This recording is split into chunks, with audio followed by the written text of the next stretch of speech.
Hello, my name is Linda Smrokowski. I'm from Illinois, and you are listening to the Special Chronicles Show podcast, giving respect and voice to people with special needs. This is Special Chronicles, giving respect and a voice to people with special needs. This episode 250 is brought to you by listeners like you. Please help support us at Special Chronicles with your tax-deductible donation today to help us continue our mission of giving respect and voice to people with special needs. Please go to specialchronicles.com/giving. That's specialchronicles.com/giving. And we thank you for your generous support of our mission at Special Chronicles. This week on Special Chronicles, we're broadcasting live at Imperial Oak Brewery in Willow Springs, Illinois. Bottoms up. Yes, I don't know what that means. We haven't had a sip. I did have a sip, but our guest is my mom for a belated Mother's Day live episode. That's about you.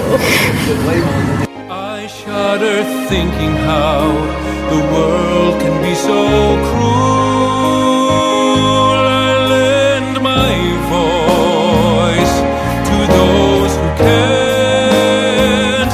It's time we try, it's time we care, it's time we stand.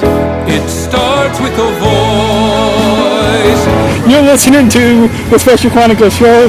I guess this is a show where podcasting disability stories from an insider's perspective. We are giving a voice to people with special needs. Good afternoon. Beer is good. Good afternoon, good evening. Good morning, good afternoon, or good evening. Welcome back to the Special Chronicles Show podcast. My name is Daniel. I'm your host and founder of Special Chronicles. So good to be back behind the mic. And joining us today is, back on the show is my mom. Linda, as previously stated. I was in the intro of the show, but now we're actually in the show. And Well, in that case, I'm still Linda Smrokowski from Illinois. yeah, and we're sitting in front of, we're sitting outside of the Imperial Brewery, Imperial Oaks Brewery. I've already had a couple sips. So, You're not drunk. what? What did you say? Nothing. Okay. So, Ignore the sister comments. okay. So, Or the brother reactions to the sister comments. Yeah. Ignore those. so I don't have any notes here, but besides the on-air script, but But I have a head full of stuff. yeah. As So because it's Mother's Day related, talk about 28 years ago in Long Beach, California, where our friend Christina Sands from Born This Way is from, or lives.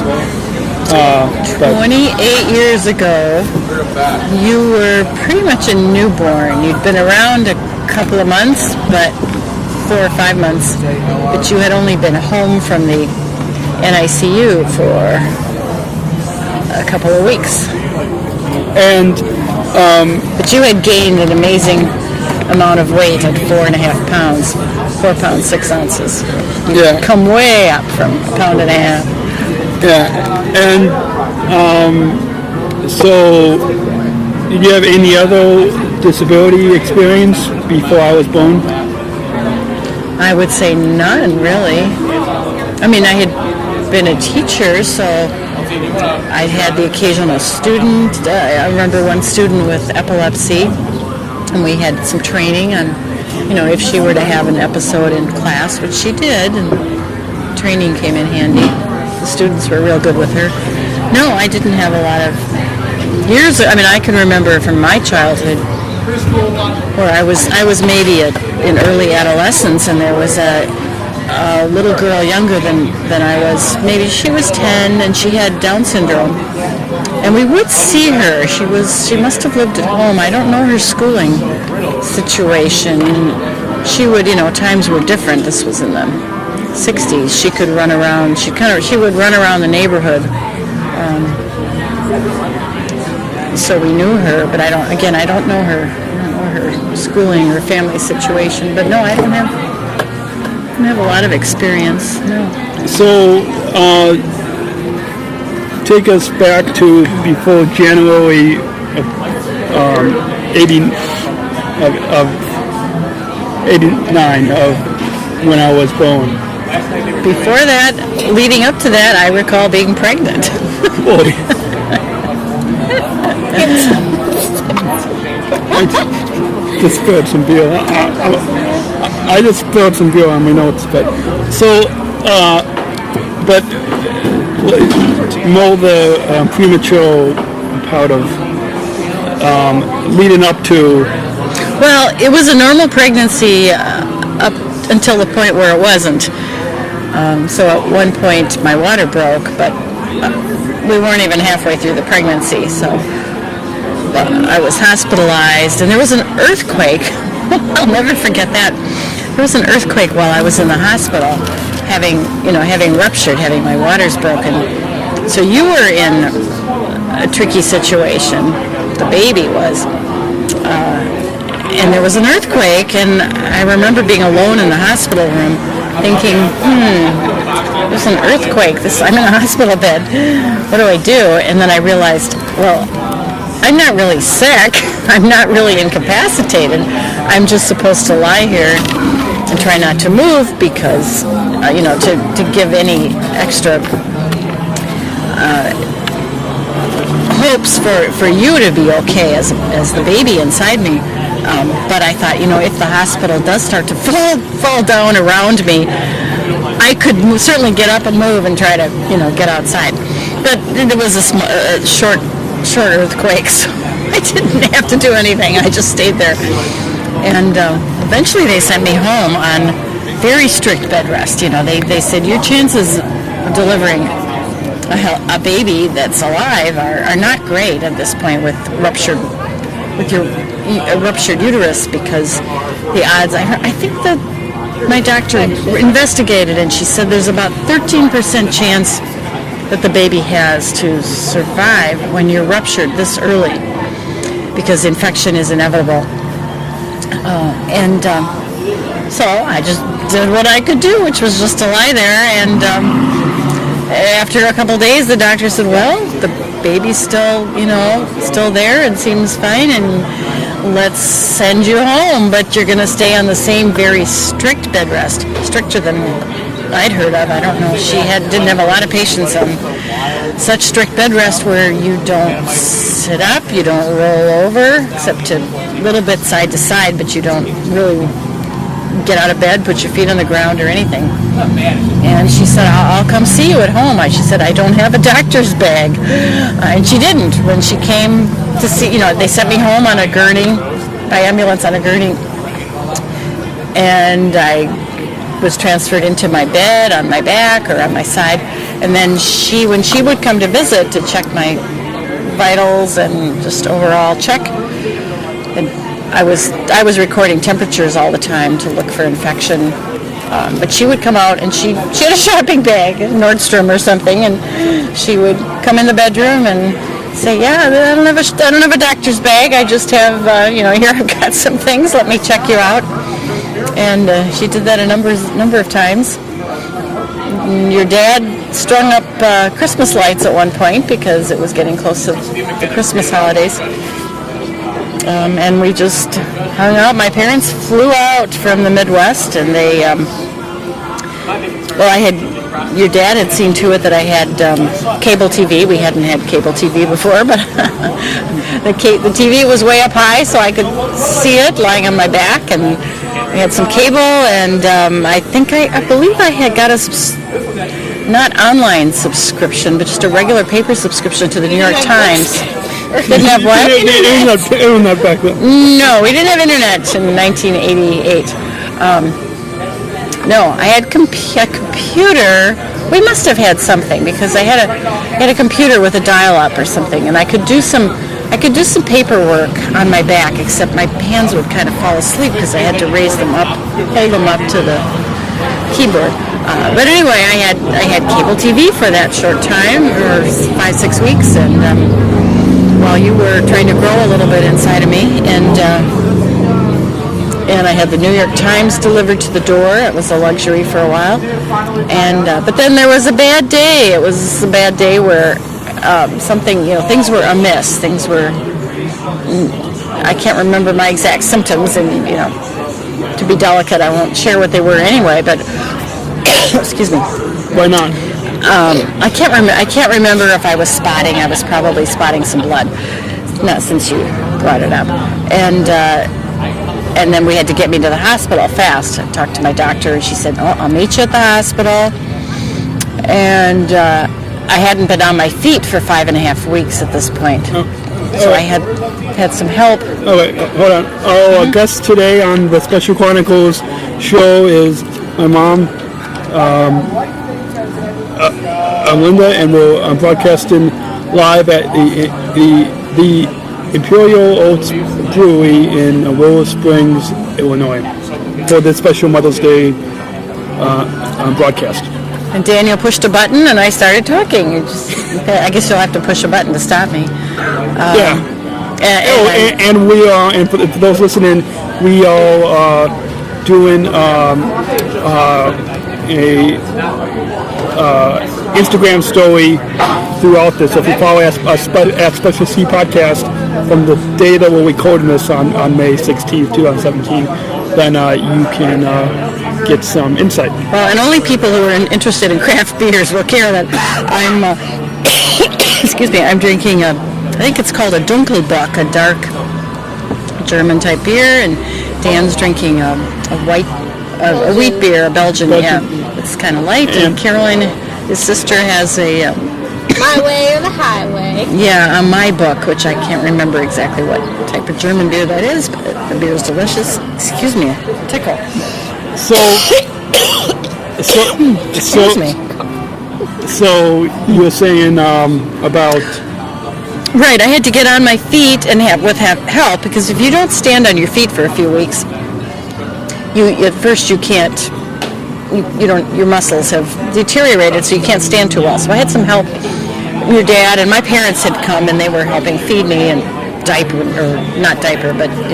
care of me hygienically, and they were psychologically. So there were at least my parents and your dad, Daniel, who helped me get to the car, and then we drove to the hospital, met the doctor, I guess, in the ER, and then I was admitted, and then they were thinking it was your heartbeat. That was fine. Let's see, how was that? They were thinking it was my heartbeat. That was fine. And then they realized, that's not the mother's heartbeat. That's the baby's heartbeat. It's really slow, because an adult, heartbeat is a lot slower than a fetus or a newborn baby. So this heartbeat is way too slow. This baby's in distress. Infection had eventually run its course, and pardon me for coughing. So the doctor said, we got to do a C-section right away. We're on the wrong side of the hospital, or we're not right by the ER. I guess she broke her record, because she somehow got me. I had been prepped, because when they started listening to heartbeats, they started prepping me for surgery, and they said, we got to get you down the hall and around and over to ER, or the OR, and get you in surgery and deliver this baby. And by that time you were under 26 weeks, so you were 25 and something. So you were, about less than 5 2/3 months, I believe you were. You had somewhat of a chance, but it wasn't good. And at some point they said white males, babies have excuse me, white male babies have a harder time of it. Yeah. And wimpy white boys, they sweat the noses with it.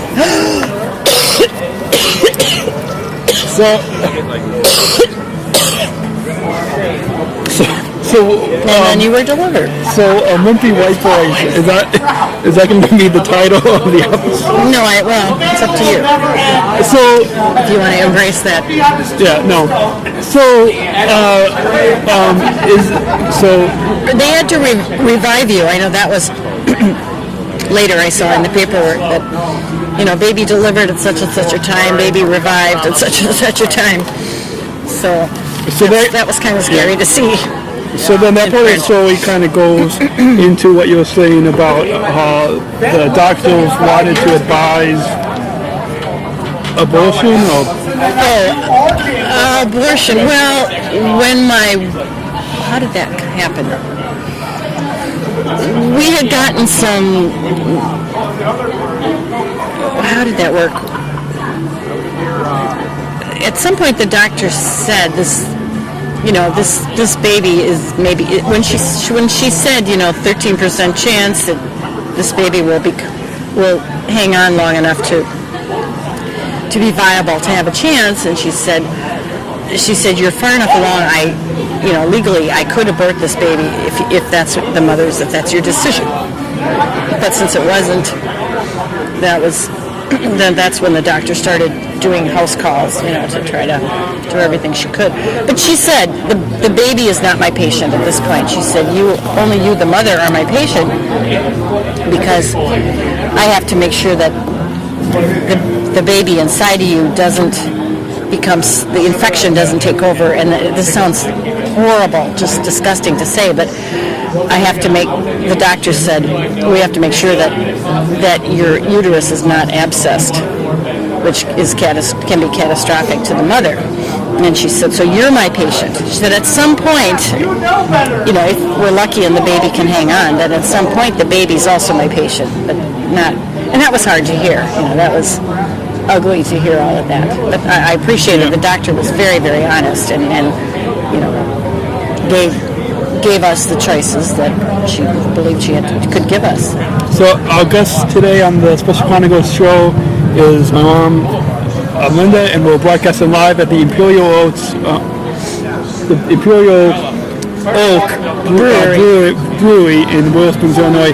So when you find out that I was diagnosed with developmental delays, which then soon later you find out was LD and Speech and severe language disorder.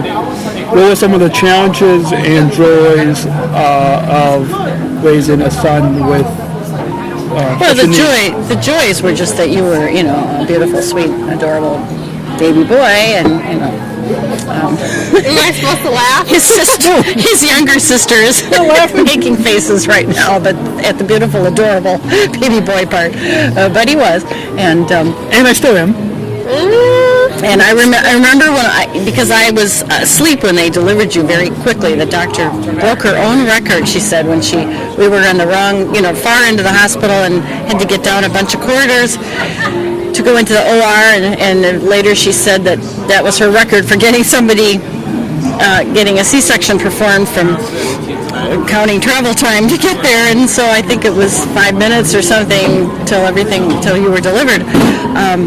So I didn't get to see you then till, it might well have been the next day, or it was definitely later in that day when I was awake, and I remember seeing you and thinking, I'm in love. You were just, so adorable.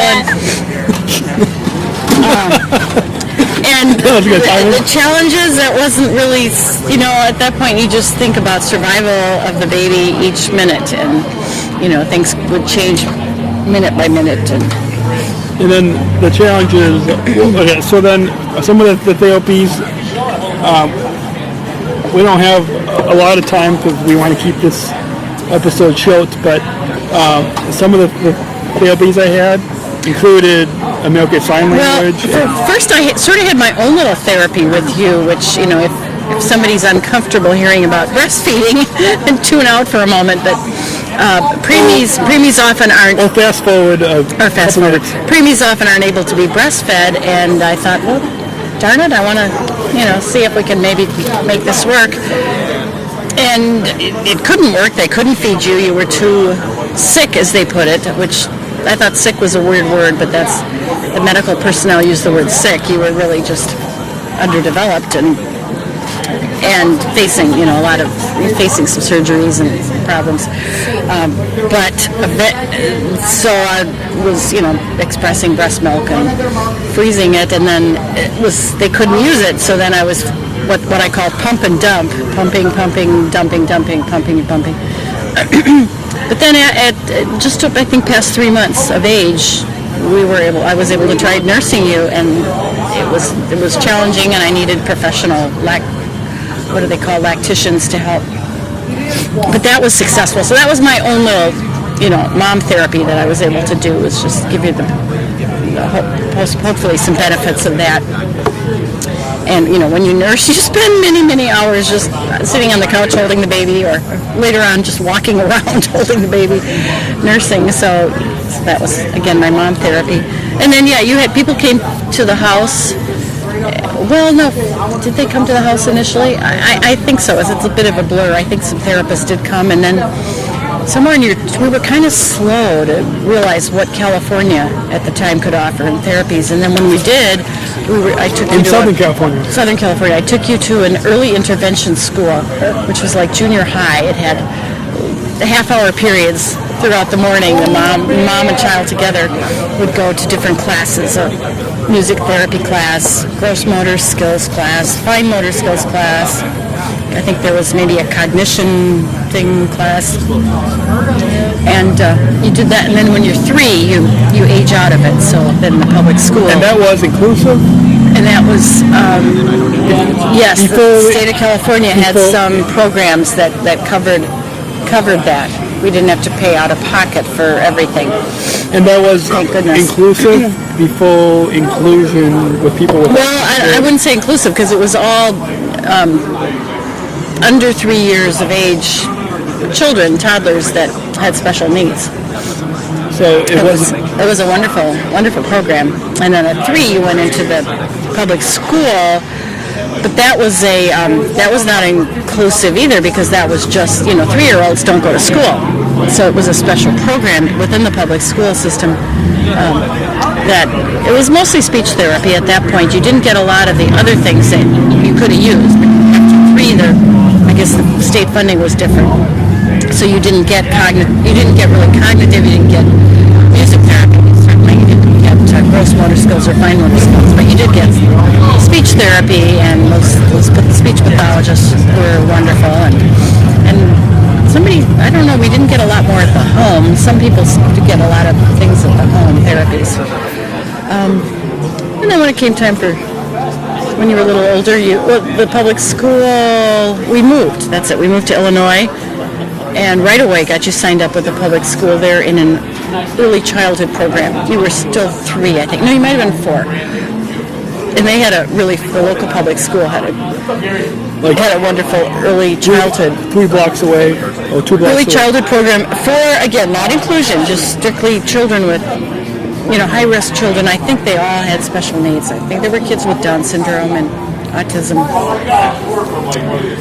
So all your therapists and teachers from the very beginning, they walk on water. All of them were so wonderful. And then fast forward. Okay, and then fast forward.